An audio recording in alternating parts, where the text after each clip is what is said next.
саламатсыздар ма балалар? Математика сабағымызды бастаймыз. 89-ші сабақ. Сабақтың тақырыбы бір бағыттағы қалып қою қозғалысы. Бар есеп бірге қараймыз. Тайғақ жолдағы екі автокөліктің арасындағы қауіпсіздік қашықтығы мынадай ереже бойынша есептеуге болады. Олардың жылдамдығы 2-ге көбейтіледі. Сонда метрмен алынған арақашықтық шығады. Мысалы, 50 км/сағат жылдамдығы үшін лайықты арақашықтық 100 метр. Көрсетілген жылдамдықпен жүріп келе жатқан автокөліктерге арналған қауіпсіз арақашықтықты есепте. Яғни автокөлік 60 км/сағат көбейтеміз 2-ге 120 метр. Сонда 60 км-ді ол 2 сағатта 120 метрді жүріп өтеді. Екінші 40 км, мысалы жеңіл машинаны алатын болсақ, 2 сағатта 80 метрді жүріп өтеді. 70 км/сағатты көбейтеміз 2-ге. Яғни 1 сағатта 70 км жүрсе, 2 сағатта 150 метр жүреді. Себекіде балалар сызбада бізде бірінші В1 жылдамдығы 60 км/сағат берілген, екінші В2 10 км/сағат, ара қашықтығы 200 км, уақыты белгісіз, яғни Т қанша сағат екені белгісіз. Енді В жақындау уақыты, яғни В1 мен В2. В1 мен В2-ні азайтамыз, яғни 60 пен 10-ды азайтамыз. 50 км/сағат болады. Енді уақытты табу үшін арақашықтық бізге белгілі 200 км, жылдамдыққа бөлеміз. Сонда 200-ді 50-ге бөлеміз. Уақыты 4 сағат. Сонда жауабы 4 сағаттан кейін қуып жетеді. Балалар, есеп 3-ке қараймыз. Яғни қалып қою қозғалысына байланысты берілген есептері. Үшінші тапсырмада есепті шығар деді. Бір елді мекеннен бір уақытта және бір бағытта 75 км/сағат жылдамдықпен жеңіл автокөлік және 50 км/сағат жылдамдықпен автобус жолға шықты. 3 сағаттан кейін олардың арақашықтығы қандай болады дейді. Яғни В1 75 км/сағат, В2 50 км/сағат, уақыты 3 сағат, арақашықтығы белгісіз қанша километр екені. Енді В1 және В2 қозғалыстарын азайтамыз. 75-тен 50-ді, сонда 25 км/сағат болады 1 сағатта. Енді 3 сағатты табу үшін, 3 сағатта қанша арақашықтық жүргенін табу үшін 25-ті 3-ке көбейтеміз. Сонда 75 км. Яғни олардың арақашықтығы 3 сағаттан кейін 75 км болады. Есіңде сақта. Бір бағыттағы қалып қою, яғни қашықтау жылдамдығын табу үшін жылдамдықтың айырмасын есептеу керек. 75-тен 50-ді азайтамыз. 25 км/сағат. Яғни бұл жеңіл автокөлік пен автобустың бір-бірінен қалып қою жылдамдығы. Яғни В қашықтық, В автобустікі жақындау уақыты және азайтамыз В автобустың жылдамдығын. Олардың 3 сағаттан кейінгі арақашықтығын білу үшін 25-ті 3-ке көбейтеміз. Сонда 75 км. Олар есеп 4-ке қараймыз. Бір елді мекеннен бір уақытта және бір бағытта 70 км/сағат жылдамдықпен жеңіл автокөлік және 90 км/сағат жылдамдықпен автобус жолға шықты. Неше сағаттан кейін олардың арақашықтығы 60 км болады дейді. Яғни бізде В1 90 км/сағатына, В2 70 км/сағат. Арақашықтығы 60 км.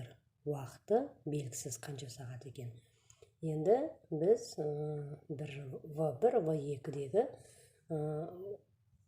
уақыт қозғалыстарын азайтамыз. 90-ны 70-ті азайтамыз.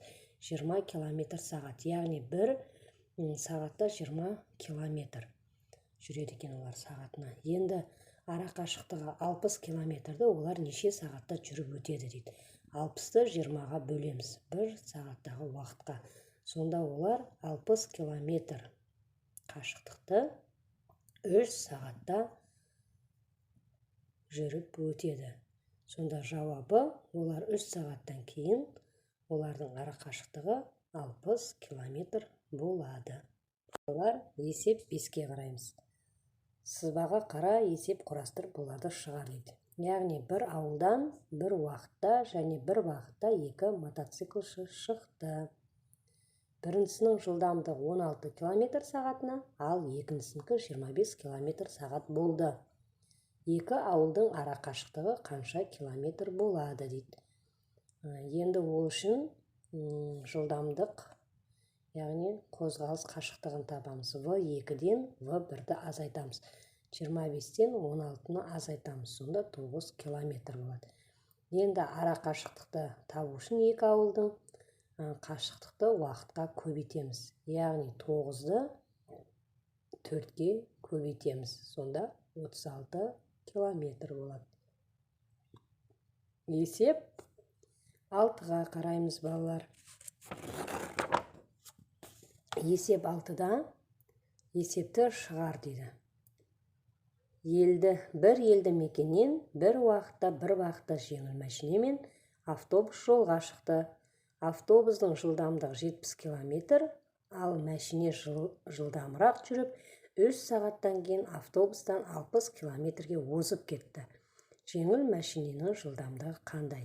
Яғни В1 70 км, В1 70 км, уақыты 3 сағат, ара қашықтығы 60 км.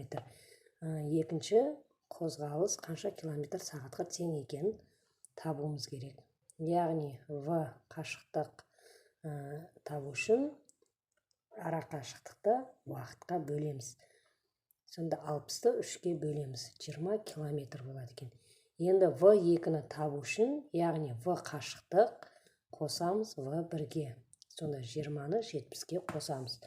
90 километр сағат болады. 7-ші тапсырмаға қараймыз. Есепте дейді. 49.765 қосу 24.356. Өзіміз баған түрінде жазып, балалар кейін теңдігін тексеріп көрейік. 74.121.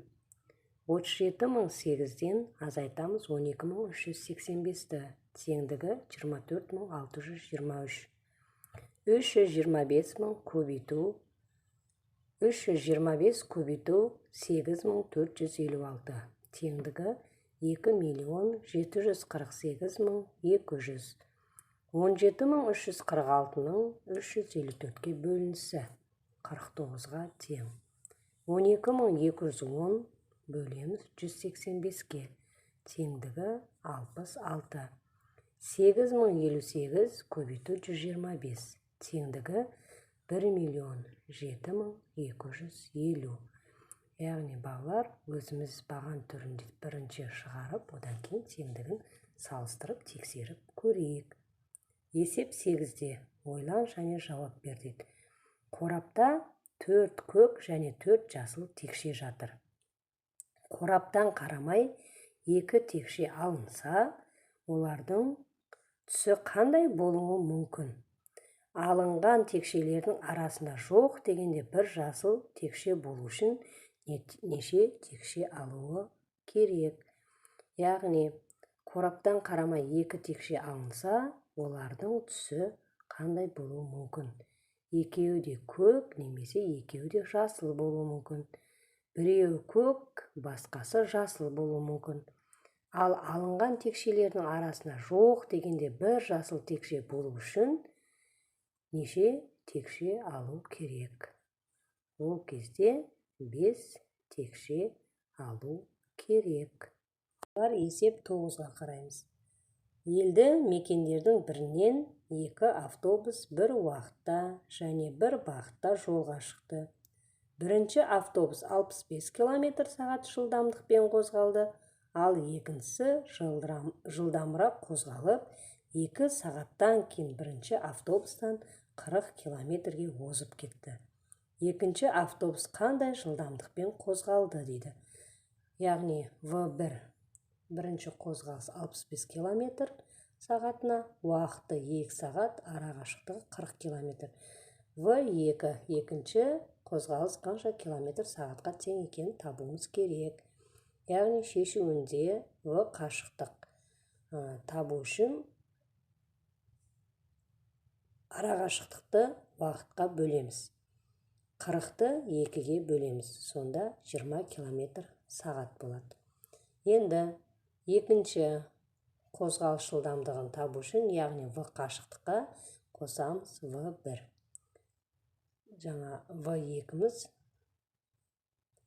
20, яғни қосамыз бірінші В1-дің қашықтығын 65. Сонда 85 км сағат. Жауабы екінші автобустың жылдамдығы 85 км сағат болады. Балалар, осымен сабағымыз аяқталды. Назарларыңызға көп рахмет. Сау болыңыздар.